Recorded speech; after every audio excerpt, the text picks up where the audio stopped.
네, 양대 국적항공사의 연이은 파문을 바라보는 시민들의 생생한 목소리를 듣고 오셨습니다.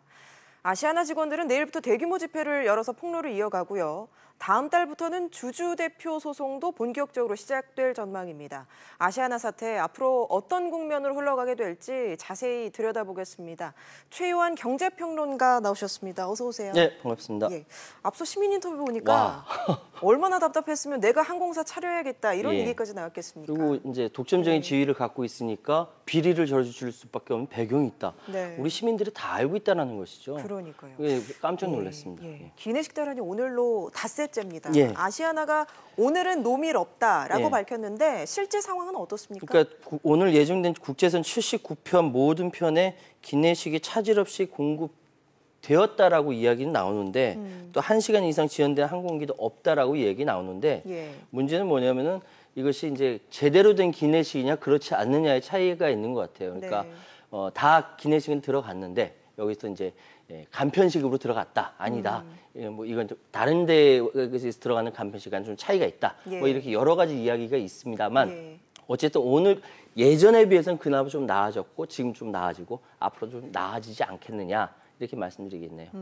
보상 차원에서 지금 승객들에게 제공하고 있는 바우처 이것도 지금 논란이 일고 있는 게 이 비행기를 언제 탈지 모르다 보니까 현장에서 바로 이제 기내 면세품을 사는 손님들이 몰리다 보니까 승무원들이 면세품 파느라 다른 일을 못 본다고 하더라고요. 안전에도 문제가 있다는 거죠. 그러니까 트래블 바우처라고 하는데 이것 때문에 비행 시간이 짧은 중국이나 일본 노선에서는 활주로에 착륙한 뒤에도 기내 면세품을 판매하는 경우가 있다. 이거 굉장히 안전에 굉장히 큰 문제가 있거든요. 이것을 어떻게 이야기해 승무원들이 내부 그 카톡을 통해서 이렇게 이야기를 한 거고 그런데 아시아나 항공은 실제로는 그렇지 않다. 구매소동 벌어진 적 없다라고 발표를 하고 이거 역시 서로 의견이 달라지게 보도가 나오고 있습니다. 면세품 판매로 인한 이익은 아시아나가 가져가는 거잖아요. 그렇죠. 기내식 공급업체들에게 받은 보상으로 지급하는 건 이 면세품 판매 수익, 임직원들이 이 경영 성과로 챙기게 되기 때문에 결국 노밀 사태의 당사자들이 경영진들이 이익을 챙기는 꼴이 된다라는 좀 씁쓸한 좀 결론이 나오네요. 이런 가운데 이 기내식 문제를 두고 아시아나와 대한항공의 감정 싸움으로 지금 번지고 있습니다. 이게 좀 박삼구 회장이 아침에 이제 죄송합니다라고 인사를 하면서 사과를 하면서 이야기가 조금 잘못 나온 것 같아요. 아무리 그래도 그렇게 이야기하면 안 되는데 극단적으로 말해 칼이 도와주면 해결할 수 있었는데 죄송스럽게도 협조를 받지 못했다. 뭐 자기가 죄송하는데 칼이 안 도와줘서 그렇다. 대한항공이 안 도와줘서 그렇다라는 식으로 이야기를 했어요. 근데 사실은 기내식 대란 직후에 대한항공이 직접 이쪽에 지원을 제안을 했다고 합니다. 그런데 문제는 뭐냐면 이걸 부분적으로 지원을 할 수, 한국법상, 관세법상 지원할 수가 없고 어느 한 부분 전체적으로 지원을 해야만 하기 때문에 검토 후에 제안을 했는데 그 이후에 아시아나가 대답이 없었답니다. 근데 이런 상황에서 대놓고 박상구 회장이 칼이 안 도와줘서 그렇다라고 얘기하니까 대한항공으로서는 호의까지 보였는데 대답을 안 해놓고서 나중에 이렇게 이야기하는 건 의리가 없다라고 해서 발끈한 것이죠. 어쨌든 이런 사건이 대한항공과의 감정 싸움까지 번진다는 것은 양측 회사에 별로 좋은 게 아니죠. 네, 말씀하신 것처럼 어제 박삼구 회장이 대국민 사과에 나서는데 이후에 여론이 더 악화되는 것 같습니다. 특히 낙하산 논란 받고 있는 딸에 대해서 우리 딸 뭐 예쁘게 봐달라 이런 얘기를 해서 이게 부적절하다는 논란이 일고 있는 것 같아요. 그러니까 뭐 방금 말씀드렸던 대한항공이 안 도와줬다라는 얘기부터 시작해서 딸이 이제 그 40살인데 박세진 씨죠. 이 사람이 낙하산일 수밖에 없는 것이죠. 낙하산으로 상무에 이렇게 들어왔는데 가정주부에서 가정주부에서 예쁘게 봐달라. 근데 이제 그룹으로 보면 아주 작은 회사죠라고 얘기했지만 이 부분에 대해서 대한민국에서 직장 생활하고 있는 많은 여성들이 모욕감을 느낄 수밖에 없는 것이고 이런 부분들에 대해서 국회의원들도 몇몇 지적이 나왔습니다. 근데 여전히 그 특권 의식을 가지고 있다라는 비판이 나올 수밖에 없는 것이죠. 그러다 보니까 이 박상구 회장이 과거에 승무원 성희롱했다 이런 논란까지 좀 다시 나오고 있습니다. 사실은 그러니까 박상구 회장의 아버지, 박인천 창업주 때부터 현장 직원들을 찾아가서 격려해주는 행사들이 많이 있었어요.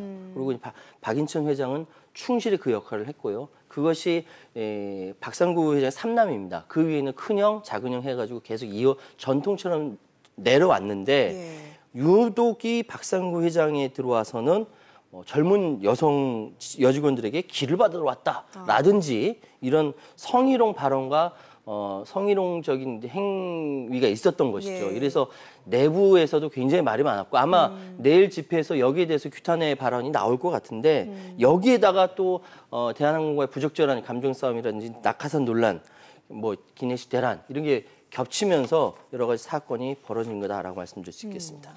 내일 직원들의 집회가 예정돼 있고요. 예. 온라인상에서 지금 그동안 쌓아뒀던 여러 가지 폭로들이 계속 이어지고 있기 때문에 지금 흘러가는 분위기를 보니까 대한항공과 좀 닮은 꼴인 것 같습니다. 사실은 대한항공의 그 조 씨 일가의 전횡에 대해서 대한항공 직원들이 단체 카톡방을 만들고 대화하는 것에 대해서 아시아나 직원들이 속이 부글부글 끓어있던 상황인데 기내식 대란이 터지면서 도화선이 된 것이죠.